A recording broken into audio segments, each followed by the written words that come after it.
Tell me who you are. Bran, he said sullenly. Bran the Broken. Brandon Stark, the cripple boy. The Prince of Winterfell. Of Winterfell burned and tumbled, its people scattered and slain. The glass gardens were smashed, and hot water gushed from the cracked walls to steam beneath the sun. How can you be the prince of some place you might never see again? Is being human the downfall of the leader? A Song of Ice and Fire tackles leadership through many characters, most of whom struggle with the pressures and difficulties of leadership. Characters may be dragged down by their human emotions such as love, revenge, and madness. For many, the burden of leadership is heavier than they thought, and they may regret their decision to lead. But what's the solution? Bran Stark, the young sage of the series, may possess the greatest knowledge in the universe, but will that knowledge lead to prosperity, destruction, or somewhere in between? Young Bran sees the stories beginning the same way we do. He's naive and childish, dreaming of knights and legends, and unbeknownst to the harsh truths of the world. He loves scary tales but never understands their true darkness beyond his entertainment. He wants to be a knight because of the romanticized tales of the Kingsguard, but hasn't experienced the realities of war and corruption. Born at the height of summer, he's woefully unprepared for the harsh winter. While Bran may have seemed one of the main characters since he took the first chapter in the story, he's left behind in the dust one day in Winterfell. He accidentally stumbles in on Jaime and Cersei, watching his perfect picture of a knight fall apart in front of him. When he is pushed out of the window, he is not only almost killed, but loses any last hope that he could have been a knight. He falls into a coma, seeing his first insight into what he has yet to learn. Quite the little climb, aren't you? How old are you, boy? 10. 10.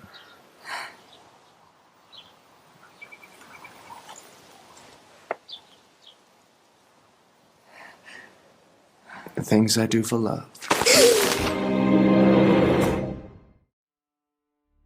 He sees the locations of many people throughout Westeros in his coma, into many locations beyond the sea and past the wall. He meets a three-eyed crow, who shows him something in the heart of winter so terrible he cries, before telling him that he must live because winter is coming. Perhaps he saw the Great Other, the Night King, or some other terrifying concept, but it was enough to give him a reason to wake from his coma.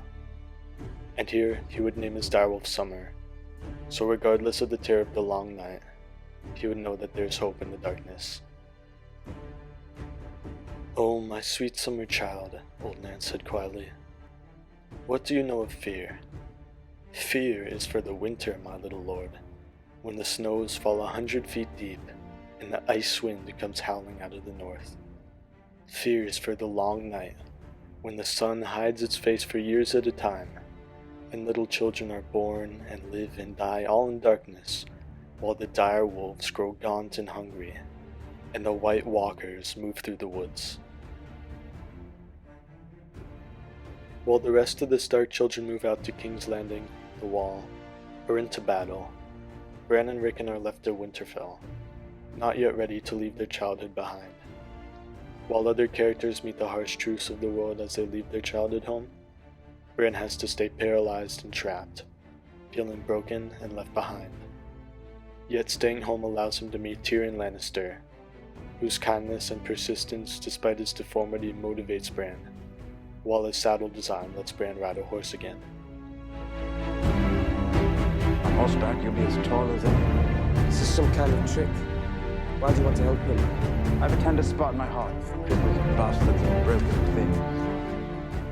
While riding, Bran runs into wildlings who try to attack him before he's saved by Theon, Robb, and Summer. While they capture Osha, Bran spares her life and gives her freedom within the castle, bonding with her due to their shared faith in the old gods. Bran shows multiple times throughout the series the style of leadership Martin promotes. Because he and Robb were not ruthless with Osha and gave her a purpose within the castle, she ended up helping him out, while most characters in this position would have killed her without a second thought. When tragedy strikes their family, Bran can't take up a sword and swear revenge like some of his siblings. He's confined to Winterfell. All he can do about his father's death is make a sculpture for the crypts. Yet while he's holding a feast, he meets the Reeds, who explain the Green Seer powers and tell him that he should go meet the Three-Eyed Raven beyond the wall. We can't tell why Bran was chosen by the old gods or the Three-Eyed Raven, the same as Patchface for the Drowned God and Melisandre for the Lord of Light. But I like to think his desire to do good and his leadership skills made him qualified to learn magic. But Theon takes over Winterfell, betraying the Starks' kindness and holding Bran and Rickon captive. In the face of this danger, Bran chooses not to do battle, but sees that the lives of his people are the most important thing, giving up the castle for the sake of its citizens. He flees into the crypts again, seeing the high standards of kingship that have come before him.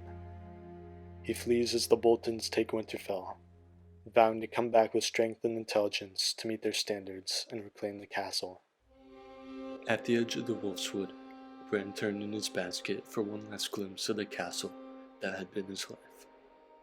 Wisps of smoke still rose into the grey sky, but no more than might have risen from Winterfell's chimneys on a cold autumn afternoon. Soot stains marked some of the arrow loops, and here and there a crack or missing marlin could be seen in the curtain wall, but it seemed little enough from this distance. Beyond, the tops of the keeps and towers still stood as they had for hundreds of years, and it was hard to tell that the castle had been sacked and burned at all. The stone is strong, Bran told himself. The roots of the trees go deep, and under the ground the kings of winter sit their thrones. So as long as those remained, Winterfell remained. It was not dead, just broken. Like me, he thought. I'm not dead either. They burned it down. They burned everything. Not everything. Not you. While on the journey to the Three-Eyed Raven, he indirectly meets Jon and faces many challenges along the way. But he would also hear the story of Howland Reed and the Night of the Laughing Tree. This story would make Bran hope that magic would help him walk again and become a knight, and give him the false hope to continue on his journey. He would meet Sam from the Night's Watch and the mysterious Cold Hands before he makes it to the Cave of the Raven. Inside the cave, he would meet Brynden Rivers, who was an important player in the Dance of the Dragons. He won the war against his bastard siblings and ascended to the hand of the king from there. He was known for being brutal and pragmatic during his lifetime for the sake of the greater good, being sent to the Night's Watch for planning to replace the king. Now, as the last Green Seer, he teaches Bran how to control his wargame powers with the children of the forest. Bran, here, learns another troubling fact, that magic cannot make him walk again. He's disappointed that he can't become a knight, whatever he does, but he can at least try to master greenseeing and find his own power. While in the books, Brynden Rivers has so far been helpful in teaching Bran magic, I doubt he'll stay the wise and neutral figure he's been so far. We know he's a utilitarian who will sacrifice a few for the sake of many, which Martin has criticized through characters like Stannis. We have no idea what kind of influence he has over Westeros, but he may have a larger plan than we expect, with more of a hand in the events of the story than we knew.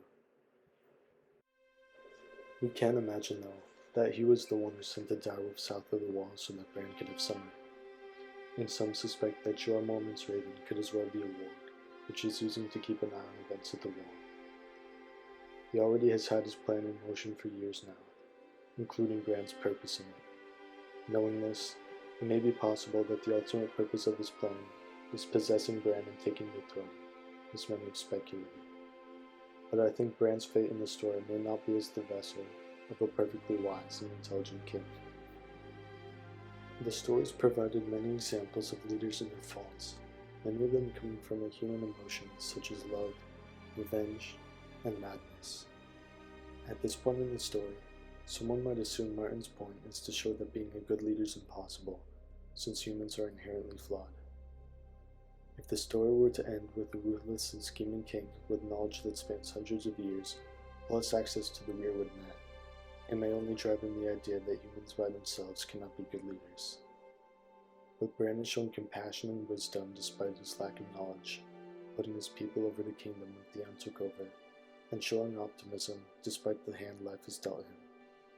Some even think that with the diplomatic ability he showed to Osha, Bran could negotiate peace not only in the Seven Kingdoms, but with the Free Folk and Children of the Forest. Not only does he have the qualities of a good leader, but he would fundamentally change the government of Westeros. Some people think that by the end of the story, all who claim inheritance of the throne, such as the Baratheons and Targaryens, will be killed, meaning the Lords of Westeros will be forced to vote in a new king of Westeros. Bran, being not only a good leader, but also having the knowledge of the Weirwoods, would be the obvious choice for the new king. But because of his crippled legs, he would not be able to have children, and they would be forced to elect another king after his death, effectively ending the monarchy of Westeros and replacing it with a democracy.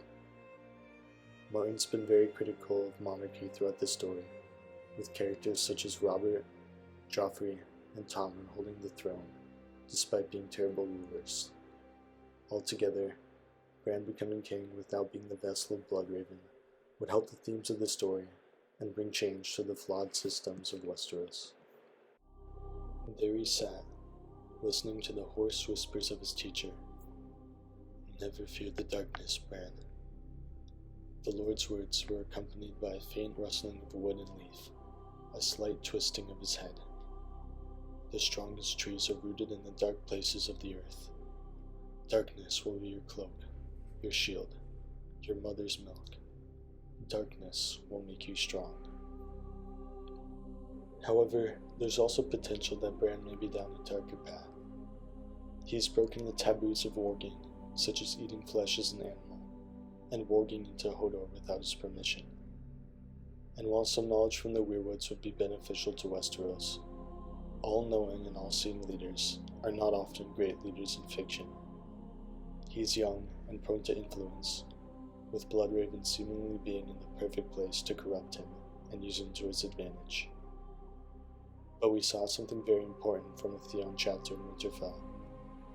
As he wanders to the Weirwood tree, he sees Bran's face in the Weirwood and hears his voice say, "Theon."